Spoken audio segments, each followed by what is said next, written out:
नमस्कार आणि सर्वांना सुप्रभात. सकाळचे 6 वाजलेले आहेत आणि मी योगासनाला सुरुवात करत आहे. आज मी तुम्हाला विपरीत शयनस्थितीमधील पहिलं आसन, आधी मी तुम्हाला शयनस्थितीमधील 4 आसनं दाखवलेली आहेत. ती तुम्ही करत असाल अशी आशा करते. कारण माझा अट्टाहास हाच आहे, की माझी प्रत्येक मैत्रीण योगासनाला सुरुवात करावी आणि तिच्या आयुष्यामध्ये आरोग्याचा वर्षाव म्हणजे निरोगी आरोग्याचा वर्षाव व्हावा ही एकच अपेक्षा आहे.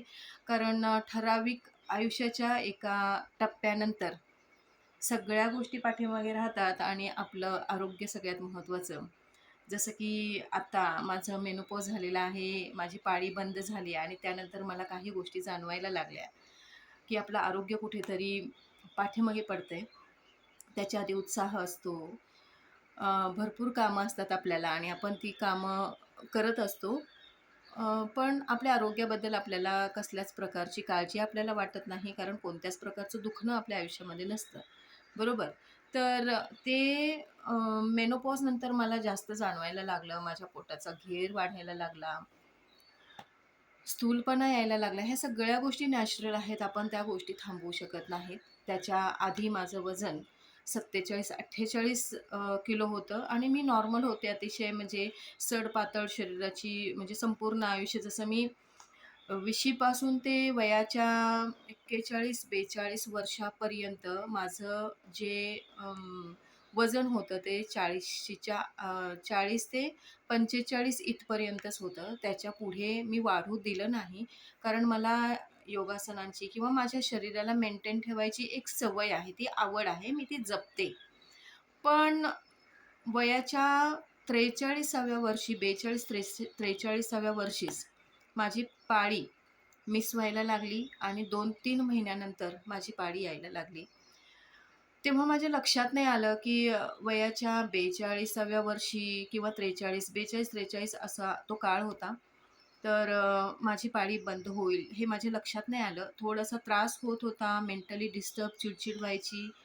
शरीर कुठेतरी स्थूल होताना मला जाणवत होतं. ह्या सगळ्या गोष्टी माझ्यासाठी खूप नवीन होत्या. पण लक्षात नाही आलं, की हे मेनोपॉजमुळे होत असेल आणि त्याची काळजी मला घ्यायची आहे. तर माझ्या सर्व मैत्रिणींना मी सांगते, की ज्यांनी 40शी ओलांडलेली आहे, त्यांचा कुठेतरी मेनोपॉजचा काळ जवळ येत असेल. बऱ्याच जणी 50शी पर्यंत पाळी थांबत नाही. चांगली गोष्ट आहे ती सुद्धा. पण कुठेतरी आपली तयारी असणं गरजेचं आहे, की माझा मेनोपॉज चालू होत आहे, तर मला माझी स्वतःची काळजी घेणं गरजेचं आहे. आपला एक गृहिणी म्हणून आपलं संपूर्ण लक्ष स्वतःवर न राहता आपण संपूर्ण आपलं लक्ष आपल्या कुटुंबावर ठेवलेलं असतं. आपली कामं कशी पूर्ण करायची, आपल्या कुटुंबाची काळजी कशी घ्यायची, अजून बऱ्याच गोष्टी आहेत, त्या न संपणाऱ्या आहेत. आपण त्या थांबवू शकत नाही. एक गृहिणी म्हणून ते परमेश्वरानं दिलेलं वरदानच आपण म्हणू शकतो, की आपण खूप चांगल्या पद्धतीनं आपल्या कुटुंबाची काळजी घेतो. तेवढीच आपल्यामध्ये सहनशक्ती आहे, काम करायची ताकद आहे. खूप पॉवर आहे आपल्याकडे, ताकद खूप आहे आपल्याकडे आणि ती आपल्या कुटुंबासाठी आपण वापरत असतो. परंतु हे करणं गरजेचंच आहे, नैसर्गिक आहे. प्रत्येक गृहिणीकडून या गोष्टी होतात, त्याच्यामध्ये कोणतीच शंका नाही. मात्र वयाच्या ठराविक टप्प्यानंतर आपल्याला स्वतःकडे लक्ष देणंही तेवढंच गरजेचं आहे, जे आपण आयुष्यभर देत नाही. आपल्या तब्येतीसाठी, आपल्या आरोग्यासाठी आपण वेळ देत नाही. हे सुद्धा तेवढंच सत्य आहे. त्रिकालाबाधित सत्य आहे असं म्हणायला काही हरकत नाही. कारण आपण कधीच आपल्या आरोग्याकडे लक्ष देत नाही. स्वतःसाठी ठराविक, बाबा मी 20 मिनिटं माझ्या आरोग्यासाठी देते, असं ठराविक म्हणजे लाखात किंवा हजारामध्ये 1-2 गृहिणी असतील, की त्या जाणून-बुजून स्वतःला वेळ देत असतील. तर आपण स्वतःला वेळ देणं गरजेचं आहे. या सगळ्या गोष्टी करत, आपल्या जबाबदाऱ्या निभवत, आपल्या शरीराची जबाबदारीसुद्धा आपण स्वतःवर घेणं गरजेचं आहे आणि ते करणं गरजेचं आहे.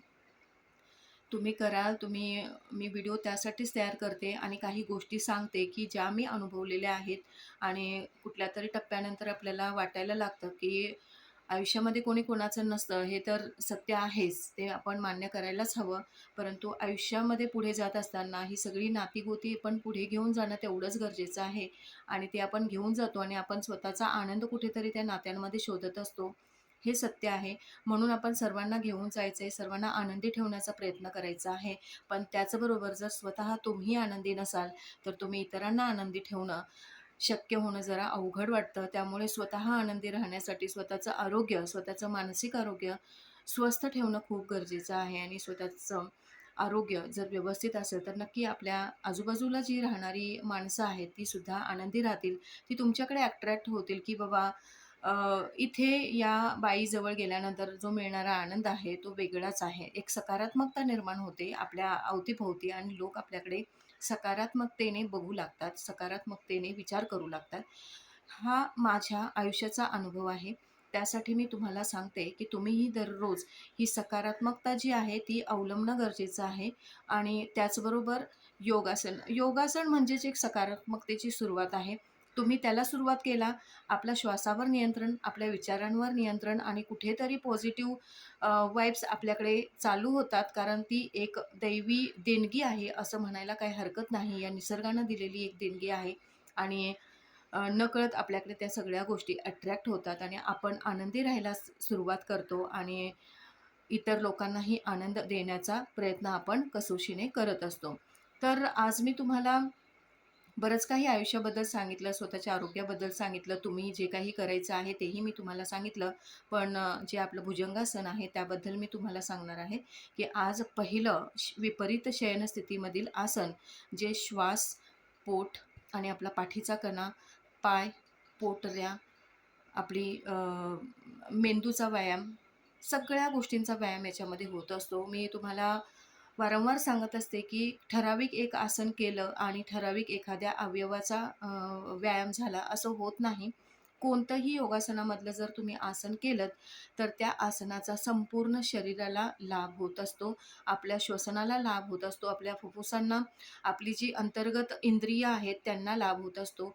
बाहेरच्या आपल्या हाडांना, मांसाला, संपूर्ण जे काही शरीर आपलं आहे, त्या प्रत्येक शरीराच्या भागाला त्याचा लाभ होत असतो. आणि सगळ्यात महत्त्वाचं आपल्या मानसिकतेवर त्याचा चांगला परिणाम होत असतो. तर आपण हे आसन कसं करायचं आहे ते आपण पाहूयात आणि माझ्याबरोबर तुम्ही करायचं आहे. धन्यवाद. चला तर आसनाला सुरुवात करायचं आहे. आजच्या आसनाचं नाव आहे भुजंगासन. भुजंगासन करण्यासाठी आपल्याला विपरीत शयनस्थिती म्हणजे आपल्याला जमिनीवर पालथं झोपायचं आहे. बघा, मी ज्या पद्धतीनं झोपते आहे त्या पद्धतीनं झोपायचं आहे. पाय सरळ ठेवायचे चोडून.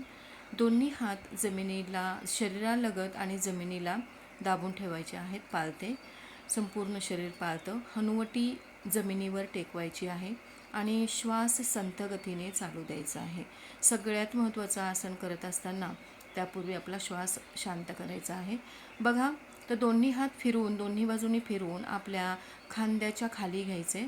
जिथे आपल्याला व्यवस्थित वाटेल तिथे हात ठेवायचे आणि श्वास सोडायचा आणि श्वास घेत घेत घेत कंबरेपासून वर आपल्याला शरीर हळुवारपणे उचलायचं आहे. बघा, इथे एक थोडा वेळ आपल्याला थांबायचा आहे. तुम्ही याचा अनुभव घ्या आणि ठरवा की तुम्ही किती वेळ थांबू शकाल.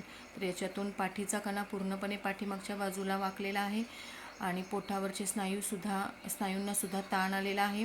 पाठीमागच्या पायांवर ताण येतो.